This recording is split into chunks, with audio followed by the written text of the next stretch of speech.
नमस्कार दोस्तों, आप सभी लोगों का हमारे नए वीडियो में बहुत-बहुत स्वागत है। आज हम बात करने वाले नर्सिंग क्वालिटी इंडिकेटर के बारे में। एक्चुअली हॉस्पिटल के अंदर क्वालिटी इंडिकेटर कौन-कौन से होते हैं, क्वालिटी इंडिकेटर का फॉर्मूला क्या होता है, क्वालिटी इंडिकेटर निकालते कैसे हैं, आज इसके बारे में हम बताने वाले हैं। इस वीडियो को देखने के बाद में आपके पास में इंडिकेटर से रिलेटेड कोई भी इश्यू नहीं होगा। तो देर ना करते हम शुरू करते हैं। सबसे पहले हम बात करते हैं, आपका पहला क्वालिटी इंडिकेटर है पेशेंट फॉल। ठीक है, कौन सा है? Patient fall. इसमें क्या है कि अगर आपके हॉस्पिटल में बाय चांस कोई पेशेंट अचानक से गिर जाए, रिपट जाए, कुछ पेशेंट ऐसे होते हैं, वर्नेबल पेशेंट्स होते हैं, वो गिर जाए, या कोई रिस्टेन पेशेंट है, या किसी का सेडेशन यानी मेडिसिन दी गई है, उससे कंडीशन में क्या होता है, पेशेंट का गिरने के चांसेस बढ़ जाते हैं। तो यदि आपके हॉस्पिटल में कोई भी ऐसा इंसिडेंट होता है कि या कोई भी पेशेंट नीचे गिर गया है, तो आपको मॉनिटर करना होता है। उसके बाद में जब आपका मंथ कंप्लीट होता है, तब आप इस क्वालिटी इंडिकेटर को निकालते हैं।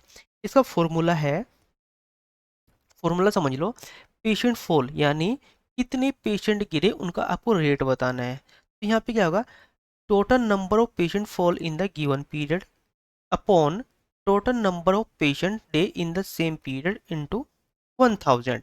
ये ध्यान रखना है आपको। यहाँ पे जब हम रेट निकालेंगे तो इनटू 1000 करेंगे। अब इसको निकालने का क्या तरीका है, देखो हमें यहाँ पे हम मंथली बेसिस पे निकालते हैं। कैसे निकालते हैं? मंथली बेसिस पे। अब सपोज करो कि मुझे जैन का निकालना है, ठीक है, तो क्या निकालूंगा, टोटल नंबर ऑफ पेशेंट, यहाँ पे पहले मैं लिख देता हूँ पेशेंट फॉल रेट, या फिर PFR। ठीक है, total number of patient fall in the given year. Suppose करो कि महीने में हमारे 5 पेशेंट गिर गए, ठीक है। और जो पेशेंट ये गिरते हैं ना भाई, इनके लिए एक्चुअली इंसिडेंट फॉर्म एक होता है, इंसिडेंट फॉर्म फिल करते हैं।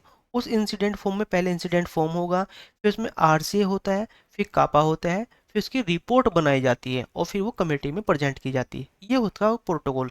यहाँ पे हम आपको क्वालिटी इंडिकेटर निकालना बता रहे हैं। अब सपोज करो टोटल कितने पेशेंट गिरे, आपके 5। उसके बाद में टोटल पेशेंट डे कितने थे महीने में, मैं सपोज कर लेता हूँ कितने थे, 250। Okay, total. ये फॉर एग्जाम्पल आपके यहाँ पे 2000 भी हो सकते हैं, 3000 भी हो सकते हैं, 4000 भी हो सकते हैं। तो इंटू 1000। ओके, अब हमें क्या करना है, अब हमको उनकी कट करना है। देखो 10 से 10 गया, अब इसका पंजे पंजे 25, 5 दूनी 10, 20 हो गया, इससे ये गया, तो कितना आ गया, 20%। ये आपका रेट होगा, यानी फॉल रेट कितना है, 20%। इस तरह से हम इसको निकाल सकते हैं। अब बात करते हैं हम, ये एक्चुअली क्या, कुछ टूल्स यूज़ होते हैं हॉस्पिटल के अंदर, जिसमें हम क्वालिटी इंडिकेटर निकालने के लिए हम यूज़ करते हैं। जबकि पेशेंट्स फॉल, देखो यहाँ पे दो होता है, एक होता है आपका fall rate assessment tool. Actually इसके लिए हमने एक वीडियो बनाई है, इसलिए मैं इसको पूरा एक्सप्लेन नहीं करूँगा। और दूसरा एक यहाँ पे होता है हॉपकिंस फॉल असेसमेंट टूल, वो भी होता है, उसके बारे में भी आपको बताया जाएगा। अब नेक्स्ट बात करते हैं हम आईसीयू, आईसीयू मोर्टेलिटी रेट। अब यहाँ पे देखो क्या होता है, इसका इसका फॉर्मूला है ICU mortality rate equal to total ICU death upon total ICU admission into 100। अब हमके क्या करना है भाई, हमें निकालना है आईसीयू का मोर्टेलिटी रेट। ठीक है, आपको फॉर्मूला पता चल गया। अब सपोज करो कि मेरे एक महीने में, अगर मैं बोलूँ मंथ में मेरे टोटल पेशेंट एक्सपायर कितने हुए, मान ले तो 20 पेशेंट एक्सपायर हुए हमारे कहाँ पे, आईसीयू के अंदर। ठीक है, और वहाँ पे महीने में एडमिशन कितने हुए, मैं मान लेता हूँ वहाँ पे एडमिशन हुआ है आपके 200। ठीक है, अब मुझे निकालना है कि भाई आईसीयू के अंदर मोर्टेलिटी रेट कितना है। तो सेम यही, अब हमें क्या करना है, वैल्यू इसके अंदर रख देनी है। टोटल आईसीयू डेथ कितनी मान ली हमने, 20, तो आ जाएगा 20। ठीक है, अपॉन, अब आईसीयू एडमिशन डेट, कितने एडमिशन हुए आपके, हमने काउंट किया था कितने, हमने काउंट किया था आपका 200। 200 इंटू 100। ठीक है, अब क्या करें, इन 20 से 20 गया, ठीक। अब 2 से 2 कट गया, तो ये हो गया कितना बचा, 10। तो यहाँ पे हमारा जो आईसीयू मोर्टेलिटी रेट था वो 10% है। ये हो गया, आगे समझ में। अब यहाँ पे हम एक यूज़ भी करते हैं बेंचमार्क, कि हमारा जो है, जो डेथ रेशियो है वो 5 के इक्वल होना चाहिए। एक्चुअली मैं फॉर एग्जांपल बता रहा हूँ, ये जो क्राइटेरिया होता है जो बेंचमार्क रखने का, वो हॉस्पिटल अपनी ऑर्गेनाइजेशन के बिहाफ पे रखते हैं। ठीक है, ये हो गया। अब दूसरा, कभी कभी आपने सुना होगा आईसीयू पीडियाट्रिक रेट होते ना, आयशु पीडियाट्रिक मोर्टेलिटी रेट, उसमें क्या होता है, उसमें दो चीज़ें यूज होती हैं। सबसे पहले होता है आपका सोफा स्कोर यूज, ठीक है, और सेकंड होता है आपका अपाचे। अपाचे, ये दो टूल होते हैं जो यूज होते हैं मोर्टेलिटी को आइडेंटिफाई करने के लिए। एक्चुअली क्या होता है, जब कोई पेशेंट आपके हॉस्पिटल में एडमिट होता है उस टाइम पे इन सोफा स्कोर या अपाचे स्कोर का यूज़ किया जाता है पेशेंट्स की कंडीशंस के ब्याह पे। इससे हम आइडेंटिफाई कर पाते हैं कि कितने पेशेंट आपके यहाँ पे एक्सपायर हो सकते हैं, कितने नहीं हो सकते। अब नेक्स्ट बात करते हैं हम, सेकंड है हमारा प्रेशर अल्सर, जिसे हम बैड सोर भी बोलते हैं। अब यहाँ पे क्या है, इसका आपका फॉर्मूला हो जाएगा pressure ulcer rate equal to number of patient with new pressure ulcer upon total number of patient admit into 100। ये आपको ध्यान रखना है। देखो एक्चुअली क्या होता है कि हॉस्पिटल में यदि कोई पेशेंट आता है, यदि आप उसको प्रॉपर केयर नहीं देते, आपने देखा कुछ पेशेंट ऐसे होते हैं जो अनकॉन्शियस सिचुएशन में होते हैं, या फिर कुछ लोगों के अंदर प्रोटीन की कमी होती है, कुछ लोग ऐसे होते हैं जो कि अपने आप की बॉडी को मूवेबल नहीं कर सकते।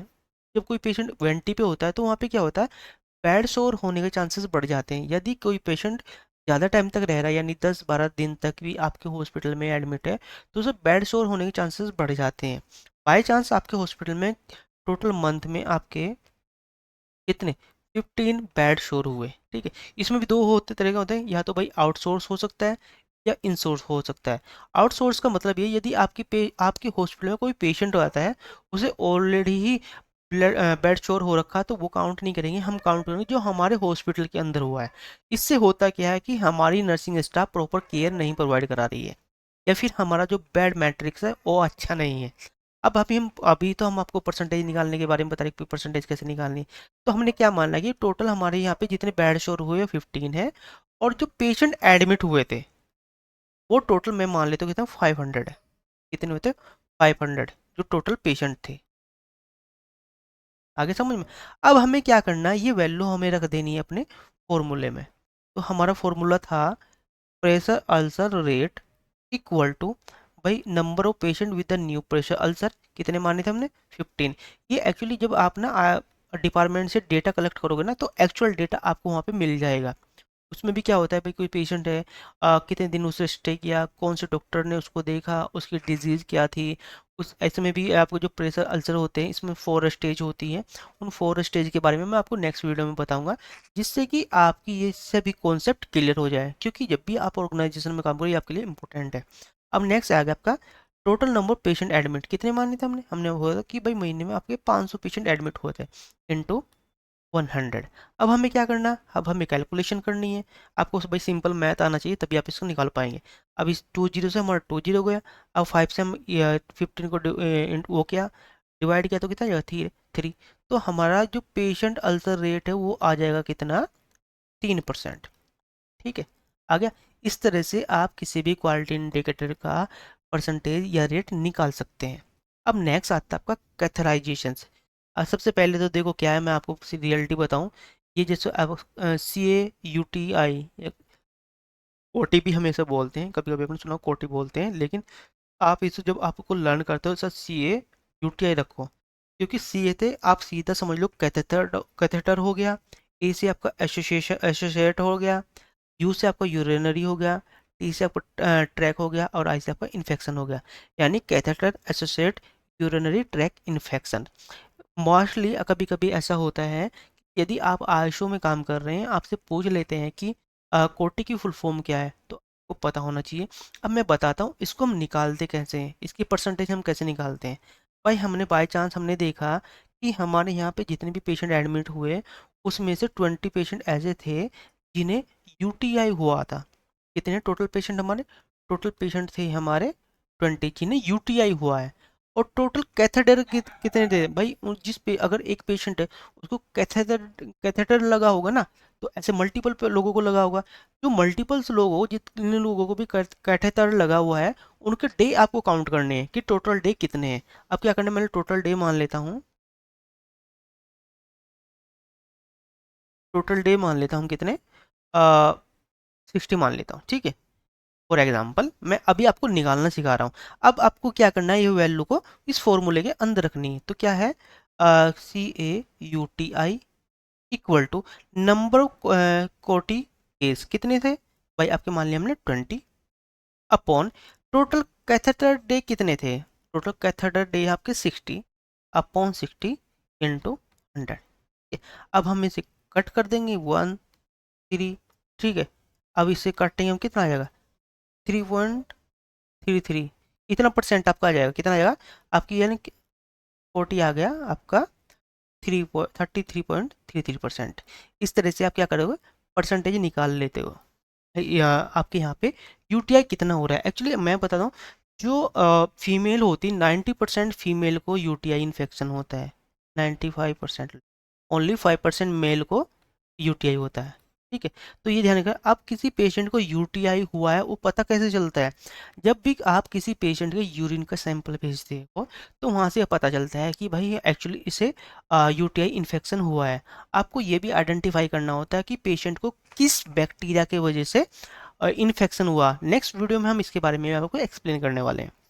नेक्स्ट है आपका number 4, central line associated blood stream infection यानी क्लैप्सी। पहले आपको क्लैप्सी की फुल फॉर्म पता होना चाहिए। सी से हो गया आपका सेंट्रल, एल से हो गया लाइन, ए से हो गया एसोसिएट, बी से हो गया ब्लड, एस से हो गया स्ट्रीम और आई से हो गया इन्फेक्शन, यानी central line associate blood stream infection rate, ठीक।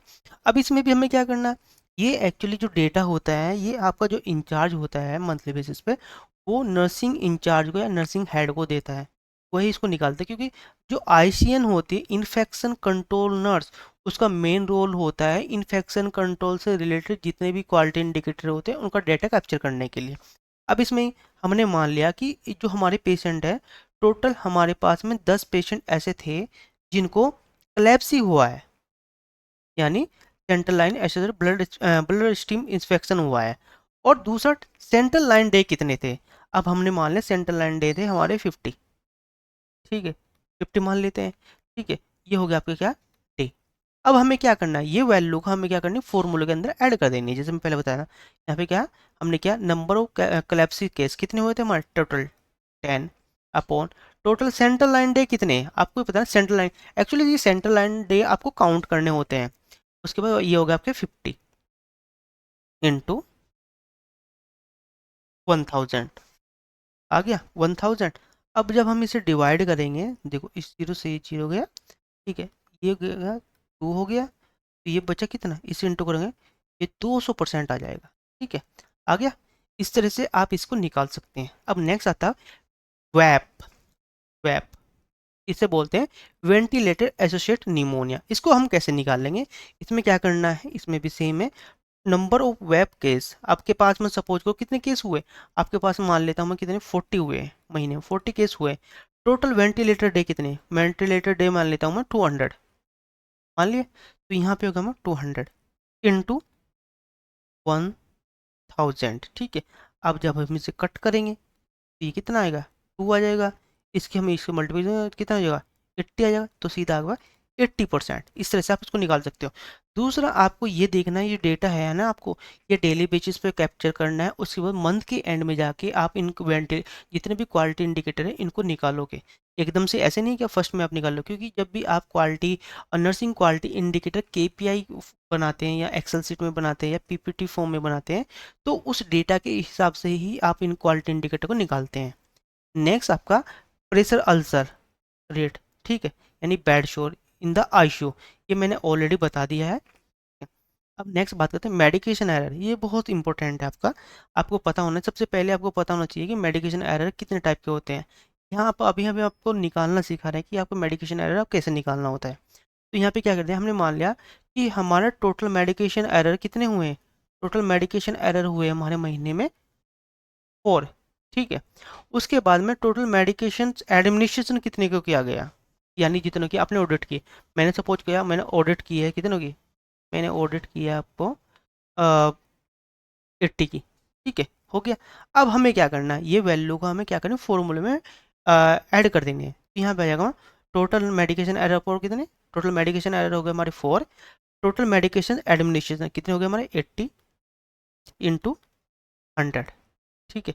अब क्या किया, अब इनको हम कट कर देंगे, इससे जीरो से जीरो गया, ये यहाँ से 2 हो गया, यहाँ से कितना 5, तो 5% आपका क्या चल रहा है, मेडिकेशन एरर चल रहा है। दूसरा क्या होता है, आपका ये डिपेंड करता है आपने कौन से मेडिकेशन एरर निकाले हैं। जब आप कभी-कभी आपने देखा होगा, जब आप आईसीयू में ऑडिट करने जाते हो, वहाँ पे एक ट्रीटमेंट चार्ट होता है। आपने देखा होगा कि जो डॉक्टर्स के नोट्स में मेडिसिन्स दूसरे है, उसका नाम कुछ और है, लेकिन जब आप चेक करते हो ट्रीटमेंट चार्ट में, वहाँ पे मेडिसिन का नाम चेंज होता है। या कभी-कभी ऐसा होता है आप उस मेडिसिन के नाम को पढ़ ही नहीं पाते, तो वहाँ पे भी क्या होता है, मेडिकेशन एरर होने के चांसेस बढ़ जाते हैं। नेक्स्ट बात करते हैं हम हैंड हाइजीन कंप्लेंट्स। ये बहुत ज़्यादा इंपॉर्टेंट है। यदि आप किसी भी क्लिनिकल एरिया में वर्क कर रहे हो, तो वहाँ पे हैंड हाइजीन कंप्लेंट मॉनिटर करी जाती है। ये जो क्वालिटी इंडिकेटर है, इनको सभी को आईसीएन मॉनिटर करती है। तो यहाँ पे क्या होगा, पहला हो गया हमारा, ये से कैसे निकालेंगे हम, यहाँ निकालेंगे हम number of hand hygiene observation follow.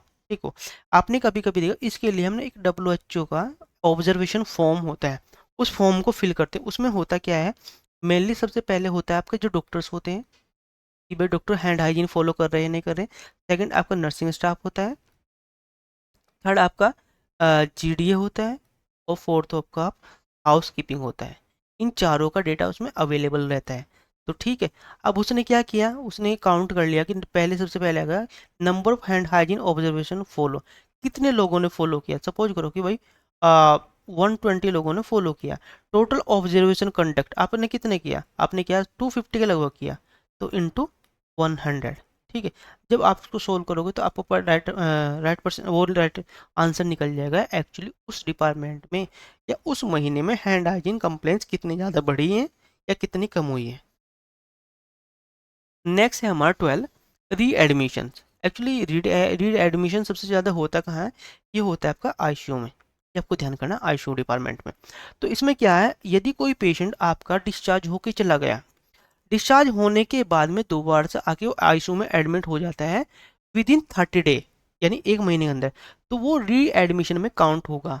और आईसीयू डिपार्टमेंट में प्रॉपर उसके लिए एक चेकलिस्ट भी होनी चाहिए और उसके लिए एक रिकॉर्ड फॉर्मेट भी होना चाहिए। आपके पास एक्सेल शीट भी हो सकती है और आपके पास में कोई रजिस्टर भी हो सकता है। अब इसको हम निकालते कैसे कि री एडमिशन रेट हमारे डिपार्टमेंट में कितना है। तो सपोज करो कि मेरे पास में महीने में सिर्फ 2 पेशेंट ऐसे आए जो दोबारा से उनका एडमिशन हुआ, कितना है, 2 पेशेंट। और मैंने टोटल डिस्चार्ज कितने हुए, टोटल डिस्चार्ज हुए मेरे यहाँ से 200 कितने डिस्चार्ज हुए, 200। तो अब क्या करना है, इन वैल्यू को मुझे इस फॉर्मूले के अंदर रख देना है। ठीक है, टोटल नंबर ऑफ री admission with in A 30 day कितने हुए, मैंने माना 2, यहाँ पे जीरो भी होता है भाई आपका। और टोटल डिस्चार्ज हुआ हमारा 200 इंटू 100। ठीक है, अब क्या गया, जब अब इसको हम सोल्व करेंगे तो हमारा राइट आंसर निकल जाएगा कि हाँ एक्चुअली हमारे हॉस्पिटल के अंदर कितने परसेंट री एडमिशन हो रहा है। नेक्स्ट है फैक्ट में ये इस क्वालिटी इंडिकेटर को आप खुद निकालना और मुझे बताना कि आपसे ये सोल्व हुआ या नहीं हुआ। नहीं हुआ तो आप मुझे कमेंट करके बताना, मैं इसको दोबारा से आपको एक्सप्लेन कर दूंगा। आज के लिए इतना, धन्यवाद।